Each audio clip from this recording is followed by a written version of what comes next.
तो दोस्तों स्वागत है आपका हमारे नए पॉडकास्ट में। और जैसा कि आपको पता है कि केरला स्टोरी बहुत ही ज़्यादा चर्चे में है, जो उसकी कहानी है कि हिंदू लड़कियों को कन्वर्ट करा के उनको टेररिज्म में ले जाना। तो हमने सोचा क्यों ना एक रियल लाइफ एक्सपीरियंस आपके सामने आए कि जो उससे रिलेटेड किसी के साथ हुआ हो वो आपको बताया जाए।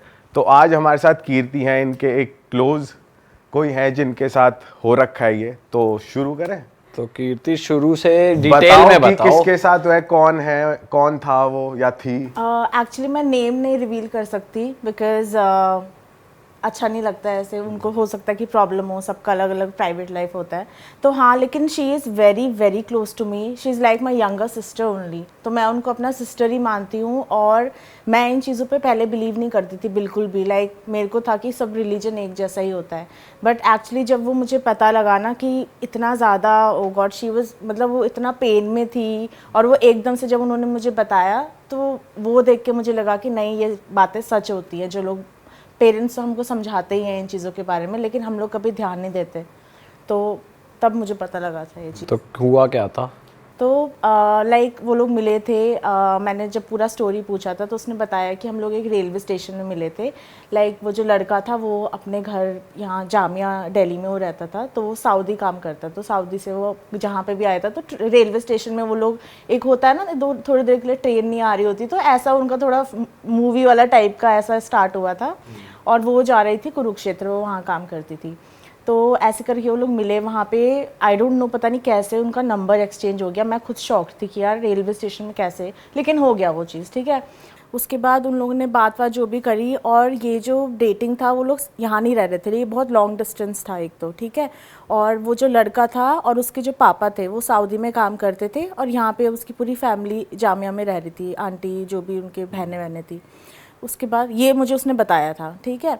उसके बाद क्या हुआ, फिर उसने मुझे मिलवाया, क्योंकि ऑब्वियसली अब जब आपका रिलीजन अलग है, लोग तो कास्ट के लिए कितना बोलने लग जाते हैं। और जब आपके रिलीजन अलग अलग होते हैं तो डर लगता है यार किससे शेयर करें, किसको बताएं। तो उसने सबसे पहले मुझे बताया, मेरे को मिलवाया उस लड़के से। स्टार्टिंग में बोलूँ, झूठ क्यों बोलूँ, मुझे बहुत अच्छा लगा वो। लाइक उसका बोलने का तरीका बहुत, एक तो बहुत एजुकेटेड था वो, ठीक है। और बहुत ही काम होता है ना, मतलब पता लग जाता है आपको। हेलो दीदी, अच्छे से उसने मुझे विश करा। 2-3 बार मैं मिली उससे, ठीक है। लेकिन उस टाइम पे मैंने ना बहुत सारी चीज़ें नोटिस नहीं करी जो मैंने बाद में नोटिस करी। जैसे कि सबसे पहले जिनकी मैं बात कर रही हूँ, जो मेरी छोटी सिस्टर जैसी है, उनके ना कपड़ों में बहुत मेरे को अलग टाइप का लगा। जैसे अब मान लो कि मैं नॉर्मली जीन्स टी शर्ट पहनती हूँ, ठीक है। धीरे धीरे क्या हुआ, वो ना कुर्तियाँ पहनने लग गई। तो जब भी आती थी कुर्तीज़ पहनती, तो मैं उससे कहती थी कि तू हमेशा यही क्यों पहन कर आती है, मतलब क्योंकि वो मेरे लिए बहुत बड़ी चीज़ थी जब मैंने स्टार्ट करा वो नोटिस करना। तो तब उन्होंने मुझे बोला कि मेरे को इन्होंने बोला है ये कुर्ती पहनने के लिए, क्योंकि तुम कुर्तियाँ पहना करो, तुम कुर्ती में अच्छी लगती हो। मैंने कहा ऐसा कुछ नहीं है। मैंने कहा तू सब में अच्छी लगती है, सब में प्यारी लगती है। तो मेरे को लगा कि यार ये एक तरीके से ना उसका माइंड वॉश किया गया कि तुम कुर्तियाँ पहनो, तुम कुर्ती में अच्छी लगती हो। वो उसने उसको प्यार में लिया स्टार्टिंग में। एग्जैक्टली मतलब जो अच्छा लगेगा वो तो सब चीज़ में अच्छा लगेगा ना। और ऐसा कुछ रिवीलिंग नहीं पहनती थी, नॉर्मल टी शर्ट्स और जीन्स वही पहनती थी वो शुरू से। तो फिर मैंने, लेकिन फिर इतना इंटरफेयर नहीं करा। मैंने कहा उनका अपना रिलेशन है, मैं क्यों ही बीच में बोलूँ, ठीक है।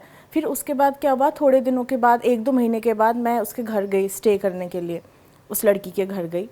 तो क्या हुआ, हम लोग ने डिनर विनर किया, सब कुछ हो गया। और उसका नेक्स्ट डे उसका जॉब के लिए वो कुछ कर रही थी अपना काम, कुछ तो कबर्ड में पता नहीं क्या कपड़े वपड़े रख रही थी। और एकदम से ना वो, जैसे बोलते नहीं आप बहुत भरे हुए होते हो, बहुत टाइम से आपका दिमाग में प्रेशर होता है, किसी को बताओगे नहीं कुछ चीज़ तो आप एकदम रोने लग जाते हो। और वो इतनी ज़ोर ज़ोर से रोई, मतलब बहुत तेज़ से रोने लग गई, बिल्कुल बर्स्ट आउट हो गई वो। और मैं डर गई, मैं बेड पे बैठी थी। पहले तो मुझे लगा भैया कोई पॉजेस तो नहीं हो गए, ऐसा ही लगा उस टाइम पे मुझे। फिर थोड़ी देर में उसने बोला, मैं गई बहुत हिम्मत करके, 1-2 मिनट तक तो मैंने उससे गई नहीं मैं उसके पास। फिर मैं गई, मैंने पूछा क्या हुआ, बता करके। फिर वो 10-15 मिनट उसने रोई अच्छे से ऐसे करके, फिर मुझे बताया। वो लिटरली ऐसे ऐसे करके रो रही थी, ऐसे ऐसे करके, जैसे पूरा पसीना पसीना हो गया रोते रोते। फिर उसने मुझे बताया कि जो वो लड़का था वो उसको ना वीडियोस दिखाता था। तो मैंने कहा कैसे वीडियोस, और मेरे को कुछ नहीं पता है ऐसी चीज़ें भी होती है। तब उसने मुझे बताया कि दीदी वो मेरे को कन्वर्जन की वीडियोस दिखाता है। मैंने कहा कन्वर्जन कैसे, तब उसने मुझे समझाया कि क्या होता है जब आप किसी भी उनको डेट करते हो, जैसे रिलीजन अलग अलग होता है, तो जो मुस्लिम्स होते हैं वो जो हिंदू लड़कियां होते हैं उनको कन्वर्जन की वीडियोस दिखा के ऐसे मैनिपुलेट करते हैं। तो मैंने सुना था पर मेरे को नहीं पता था कि ऐसा रियलिटी में भी होता है। तो मैंने उससे पूछा, फिर मैंने उससे पूरा डिटेल में पूछा कि एक्चुअली क्या हुआ था, मुझे ये बता। फिर उसने बताया कि जब उसने अच्छा, जब वो बर्थ स्टार्ट हुई थी तो उनका रिलेशन कितना लंबा चल गया था, कितना टाइम हो गया कम था? से कम 4-5 ईयर्स का था। 4-5 years हाँ, हो गए वो थे उसका तब वो पहला, फिर। हाँ वो उसका फर्स्ट रिलेशन था, पहला रिलेशन था। वो बहुत सीरियस थी उस लड़के के लिए, बहुत ज़्यादा। तो लेकिन उसको तो मतलब उसने 3-4 साल बाद वो वीडियोस दिखाना शुरू किया। हाँ, और पहले वीडियोस नहीं में दिखाता था। कैसी बातें होती थी?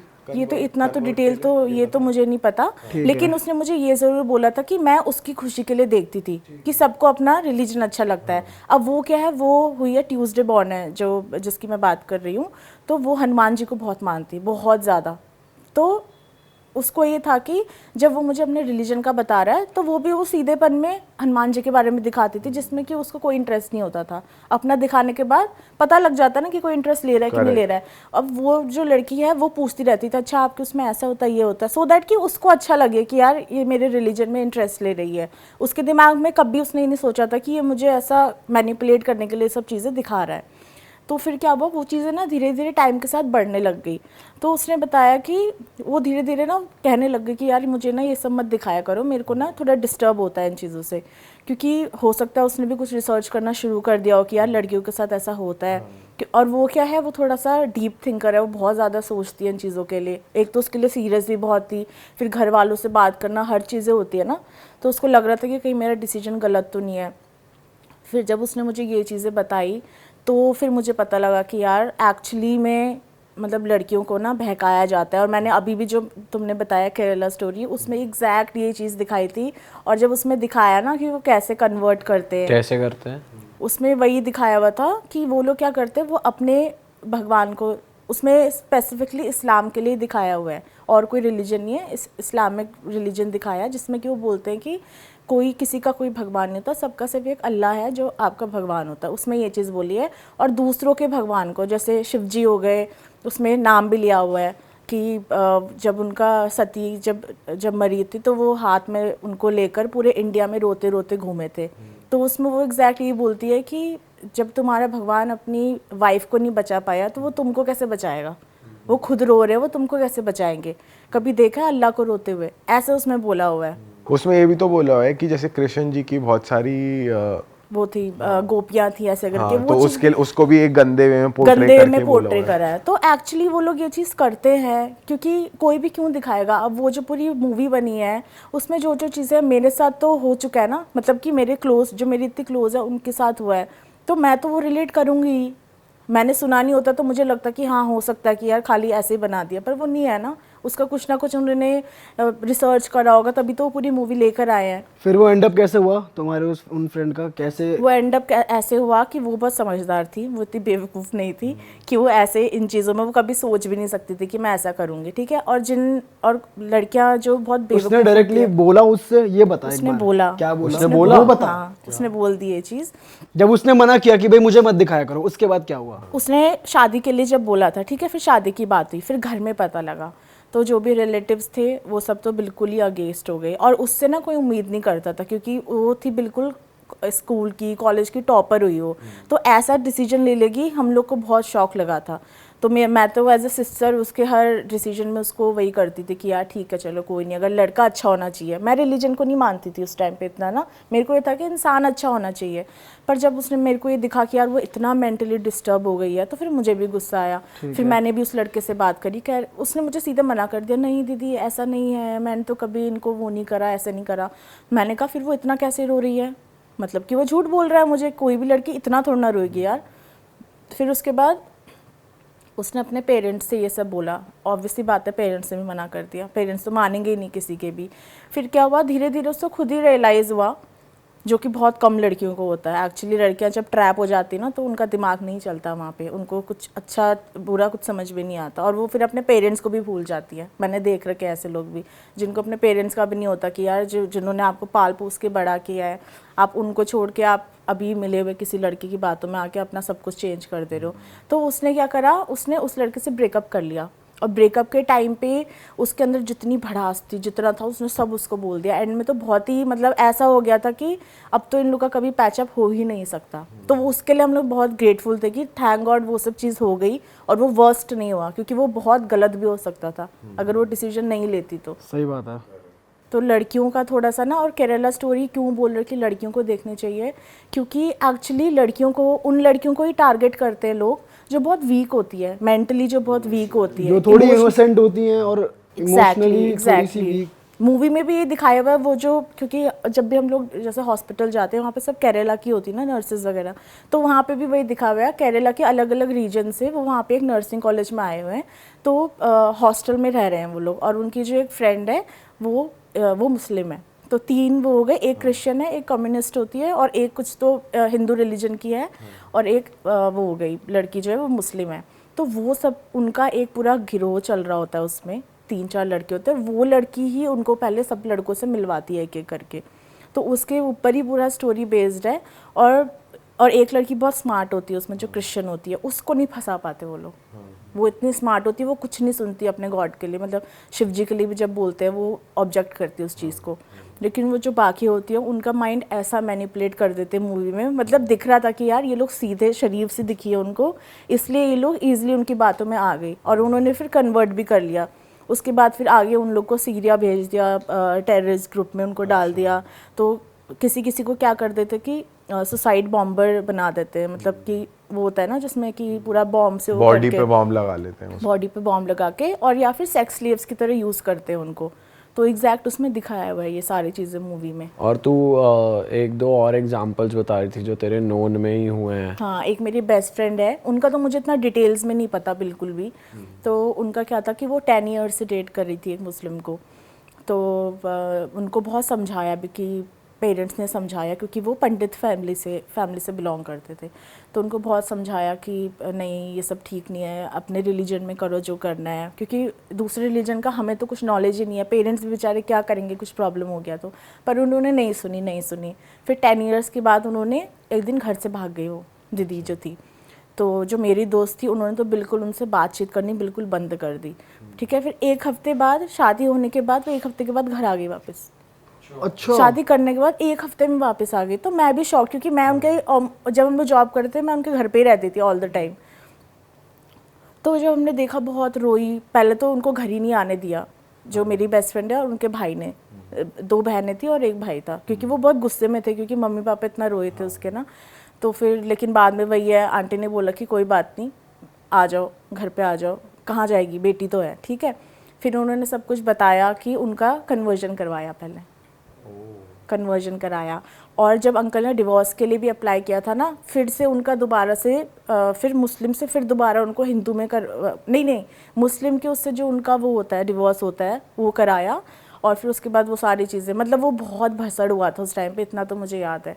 और कहीं निज़ामुद्दीन कहीं गए थे वो उसके लिए कन्वर्जन कराने के लिए। तो वापस और वो फिर भी उनको पता दीदी करवाया कह रही है? थी कि छुप छुप के करवाते हैं वो, मतलब वो पहले यकीन ही नहीं कर रहे थे कि करवा रहे, पूरा कंफर्म करते कि एक्चुअली इनको करना है या कोई स्टिंग ऑपरेशन टाइप का तो नहीं हो रहा। और कहाँ पे ले जाते हैं? निज़ामुद्दीन है ना आपका, जो दरगाह है, उसी वहीं पे कुछ बोल रही और थी इस वो। कन्वर्जन में क्या उसने कुछ बताया कि ऐसे होता है, मतलब कुछ तुम्हारे डॉक्यूमेंट्स में करते होंगे वो सब चीजें, वो सब डॉक्यूमेंट्स में होता है? नाम भी चेंज करते हैं, और उनका कुछ होता है कि उसमें वो लोग कुछ ना बुक, उनकी कुछ होली बुक होती है, वो पढ़ाते हैं, फिर वो लड़की को रिपीट करना होता है पूरा। जैसे मान लो कि जो भी उनके मौलवी है वो बोल रहे हैं, और जिस लड़की का कन्वर्जन हो रहा है वो बोलेगी, उसको रिपीट करेगी। उसके बाद फिर उसको नहलाते हैं, नहलाते वक्त भी कुछ वो मंत्र टाइप का कुछ पढ़ते हैं। उसके बाद वो जैसे वो ख़त्म होता है वो कन्वर्ट हो चुकी है। अच्छा। ये होता है। फिर उसके बाद आगे अपने धर्म के बारे में और भी चीज़ें बताते हैं उनको, वो तो 1-2 महीने का कुछ प्रोसीजर होता है बोलते हैं। भाई साहब, ये बताया था। तो केरला स्टोरी बहुत, मैं तो बोलूँगी कि सब लड़कियों को देखने जानी चाहिए, क्योंकि बहुत ऐसा नहीं कि वो प्रोपेगेंडा है, जैसे कश्मीर फाइल्स के लिए भी कहा था कि यार इन लोगों ने इसलिए बना दिया है, पर वो एक्चुअली हुआ है। ये ना वो प्यार में ना इतना सोचता नहीं इंसान कि मेरे साथ क्या हो रहा है एक्चुअली में। तो इतना वो फिर प्यार प्यार के चक्कर में फिर वो करता रहता है, इंसान रियलाइज ही नहीं करता। लाइफ खराब हो जाती है ना सबकी। फिर वही है ना, आपकी सिर्फ अपनी खुद की लाइफ खराब नहीं होती, सबसे ज़्यादा सफ़र पेरेंट्स करते हैं। सही बात तो है। लड़कियों को किसी के बारे में सोचे ना सोचे, अपने माँ बाप के बारे में तो सोचना ही चाहिए। कोई भी रिलीजन हो यार, कल के दिन मान लो कि मैं हिंदू लड़के से कर रही हूँ, मेरे मम्मी पापा मना कर देंगे, मैं क्यों जाऊँगी उनके अगेंस्ट? और फिर यहाँ तो रिलीजन की ही बात है पूरी, है ना। और फिर अगर आप दिमाग से इतने वीक हो तो आज के दिन मान लो कि तुम उससे बच गए, कल के दिन कोई और कर देगा तुमको बेवकूफ़, तो दूसरे पे भी हम हमेशा नहीं डाल सकते कि यार यही लोग गलत है। कहीं ना कहीं आप में भी कमी है जो आपको ही पकड़ रहे हैं बार बार। तो लड़कियों को तभी तो बोलते कि आजकल के ज़माने में लड़कियों को थोड़ा अपना मेंटली इतना स्ट्रांग होना चाहिए कि साला कोई आ ही ना पाए तुमको इस चीज़ के लिए करने के लिए। हाँ, जैसे क्योंकि आज कोई और बना रहा है, फिर कल कोई और करेगा, उससे बच एग्जैक्टली। गए तो। हाँ, जंगल में भी तो ऐसा होता है ना, जब शेर शिकार करता है तो सबसे कमज़ोर जो हिरन होता है उसके पीछे भागता है, क्योंकि वो इजी है उसको उसका शिकार करना। तो वही सेम चीज़ इसमें भी ऐसे ही होता है। वो लड़कियां सीधी दिखती है तो वो लड़के उन्हीं को पकड़ते हैं कि यार इनका इजीली आप इनको ब्रेन वॉश कर सकते हो। लड़कियों को ये अक्सर ब्रेन वॉश कर सकते हैं, इजी टारगेट होता है। कोई मुस्लिम लड़की किसी हिंदू लड़के को तो नहीं पकड़ती। हाँ, लेकिन हिंदू लड़के करते भी नहीं है ना। मैंने तो ऐसा कोई केस नहीं देखा आज तक कि जिसमें हिंदू लड़का लड़की को बोल रहा कि भैया तू कन्वर्ट हो जा हमारे रिलीजन में। और प्यार अगर आप किसी को कर रहे हो तो आप शर्तों पे तो किसी से प्यार नहीं कर सकते। हाँ, जैसा है वैसे एक्सेप्ट करो ना उसको, वैसे ही रहो। ये रिलीजन चेंज करने की तो ये तो बात ही गलत है ना पूरी। ट्रू। मेरा एक फ्रेंड है, उनका भी मैं नाम ही नहीं लेती चलो, तो उनके साथ मैं रही हूँ मतलब 6-7 मंथ, दोनों हस्बैंड वाइफ है। तो वो है कश्मीरी मुस्लिम जो लड़की थी, ठीक है, और जो लड़का है वो पंडित फैमिली से। तो उन लोग का भी सेम था, लेकिन हिंदू लड़का था और लड़की जो थी वो कश्मीरी मुस्लिम थी। अब हिंदू लड़के के जो पेरेंट्स थे उन्होंने बोला अगर ये कन्वर्ट होगी तो ही हम तुम्हारी शादी अप्रूव करेंगे। और बहुत रिच फैमिली से था वो लड़का। उसने वो बिल्कुल मना कर दिया कि नहीं ये नहीं होगा, उसको घर से तक निकाल दिया। लेकिन उसने वो चीज़ नहीं होने दी। हालांकि बाद में 2-3 साल के बाद उनके पेरेंट्स ने एक्सेप्ट कर लिया उनका रिलेशन। पर प्यार मतलब मैं ये कहती हूँ कि प्यार ऐसा ही होना चाहिए कि भैया तुमको किसी के रिलीजन से प्रॉब्लम नहीं होना चाहिए। आप तो प्यार किसी भी इंसान को करोगे ना, रिलीजन से थोड़ा ना प्यार करते। हाँ, कन्वर्ट करवाना ये तो फिर डील वो हो तो गई ना, एजेंडा ये फिर टाइप का हो गया। एग्जैक्ट, शादी नहीं हुई है, डील हो गई है एक। उसमें तो आना ही नहीं चाहिए ना। जब आप इमोशनली किससे कनेक्टेड हो तो फिर इमोशंस ही होने चाहिए उसमें। सही बात है भाई। और मैं ऑडियंस को भी क्लियर कर दूं कि हमारा इंटेंशन आपको ज्ञान पेलने का या मतलब वो नहीं है कि क्या करना है, वो अल्टीमेटली आपकी लाइफ है। हम ये नहीं कहेंगे आप ये करो ये करो ये करो। यहाँ बैठ के बातें करना बहुत आसान है। हमारा ये पॉडकास्ट करने का मेन मुद्दा था कि हमारे नोन में एक ऐसी स्टोरी थी जो सच में हुई है। तो हमारा एक प्लेटफॉर्म है जिसके थ्रू हम चाहते हैं जितने लोगों तक ये बात पहुँच पाए, जितने लोग अवेयर हो पाए। अब आप लोग, डिसीजन अल्टीमेटली आपका है, हमारा काम है इन्फॉर्मेशन देना और हम इन्फॉर्मेशन दे रहे हैं। हम ये नहीं कह रहे कौन गलत कौन सही क्या, ये हर किसी के साथ होता है, एक्सेप्शंस हमेशा होते हैं। आप लोग, हम लोग भी इनफैक्ट ऐसे लोगों को भी जानते हैं जिनकी मैरिज सक्सेसफुल हुई है, इंटर रिलीजन भी।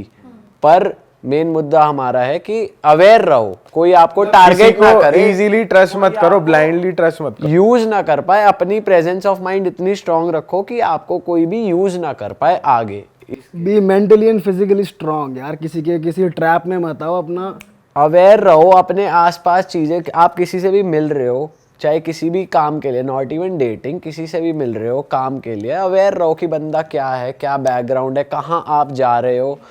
बल्कि अभी हम जैसे बात कर रहे हैं, इससे पहले हमारा एक पॉडकास्ट था जो ह्यूमन ट्रैफिकिंग एक्टिविस्ट है, same, जो उसमें भी यही इंसानों चीज़ की है। तस्करी होती है। Exactly. तो वो भी यही कह रही कि लड़कियां फेसबुक पे बात करती हैं और ऐसे मिलने चली जाती हैं सीधा, और वो फिर अगले दिन सुबह उठती हैं तो किसी और स्टेट में होती हैं। तो इतना भोलापन भी सही नहीं सही में है यार। और ये लड़कियां इतनी इजीली ट्रैप में आ जाती हैं, पता नहीं था यार ये। क्योंकि उनका दिमाग ऐसा होता है ना, वो उन्होंने देखी नहीं है दुनिया की। यार दुनिया में ऐसे भी लोग होते हैं। फेसबुक पे देखो ना वो बंदा कौन है, किससे तुम बात कर रहे हो, उसका क्या बैकग्राउंड है। फेसबुक डिस्कॉर्ड पे वो बता रही है कि डिस्कॉर्ड एक प्लेटफॉर्म है जहाँ पे तुम ऑडियो में बात कर सकते हो। ऐसे करके वो लड़कियां जा रही हैं मिलने रैंडम बंदों से, और मिलने आ रहा कोई और बंदा, मिलने आया कोई और, प्लान्स अब कुछ वो और उनको होते हैं कहाँ उनके। कहीं ले जाते, कुछ कर दे फिर। तो भाई अलर्ट रहो, सतर्क रहो। और यही मोटिव था हमारा इस पॉडकास्ट का कि भाई तुम लोग भी कहीं आगे चल के शिकार ना हो जाओ, बिकॉज हमारे नोन में ऐसा हुआ है, तो हमने सोचा आप लोग तक ये स्टोरी ज़रूर लाएं। और हम मतलब किसी कम्युनिटी के, किसी इंसान के, हम कोई मूवी के या किसी के अगेंस्ट कुछ नहीं है। हमारे पास हमारा कोई एजेंडा नहीं है, हमारा बस ये है कि इन्फॉर्मेशन थी हमारे पास जो हम बस शेयर करना चाहते हैं कि आपको भी पता होनी चाहिए। कभी कहीं आप आसपास देखो तो you should be aware enough. तो यही हमारा इंटेंशन था और आई होप ये क्लियर हुआ हो। बाकी मिलते हैं आपसे नए पॉडकास्ट में। बिल्कुल, और सब्सक्राइब कर देना दोस्तों, लाइक शेयर कमेंट। लव और यू। कीर्ति का भी यूट्यूब चैनल है, ये रिएक्शन वीडियोस बनाती है, तो इसका गोल बटन हम यहाँ स्क्रीन पे तो इसका भी बनाएगी रिएक्शन वीडियो? किसका? बना दियो इसकी भी। लेकिन ये बहुत अच्छा है कि एटलीस्ट तुम लोगों ने ये बनाया, क्योंकि ना ये एक तरीके से आप जो लड़कियां हैं, क्योंकि जितना हम बनाएंगे ना लड़कियां देख देख के एटलीस्ट हो सकता है भैया उनके दिमाग में जाए। क्योंकि मेरे को कभी कभी लगता है ना कि पेरेंट्स भी कभी कभी ना बच्चों को सिखाते नहीं हैं कि आप हमारे यहाँ पे ये गॉड्स है, ये ना नॉलेज देना चाहिए बच्चों को, मुझे ऐसा लगता है। तो फिर वो उस ट्रैप में नहीं जाएंगे जिनको नॉलेज नहीं है ना। अबे हिंदू रिलीजन एक ऐसा रिलीजन है जो कभी किसी पे फोर्स नहीं होता कि भाई अगर हम अपने पेरेंट्स से ये कह देना कि हम नहीं मानते, वो हमें कुछ नहीं करेंगे। एग्जैक्टली नहीं कहेंगे कि चलो ठीक है तुम बस कोई नहीं मानते, कोई बात नहीं, किसी का बुरा मत करना। ये कह देंगे तुम अपनी नीयत साफ रखो, तुम पूजा करो मत करो तुम्हारी मर्जी, बस अपनी नीयत साफ रखो और काम अच्छे से करो, किसी का बुरा मत करो, बस इतना कह के छोड़ देंगे। बट मैं तेरी बात से बिल्कुल अग्री करता हूँ कि बच्चों को बचपन से उनकी रूट्स में डालना चाहिए, बिल्कुल डालना चाहिए, उन्हें पता होना चाहिए हमारा कल्चर। सही बात है, मतलब जो इन चीज़ों का शिकार होता है ना, जैसे हम पिछले पॉडकास्ट में भी बैठे थे, हमको ये चीज़ समझ में आ गई कि हाँ भाई लैक ऑफ नॉलेज और लैक ऑफ एजुकेशन ही है बच्चों से लेके बूढ़ों तक हर किसी के पास, तभी वो इसका शिकार बन पाते हैं। एग्जैक्टली। तो इस पॉडकास्ट से आपको थोड़ी सी भी नॉलेज मिली है तो भाई इसको शेयर करें, हाँ, और ज़्यादा से ज़्यादा फैलाएं। और दैट इज इट। मिलते हैं दोस्तों आपसे। ओके जी, बाय।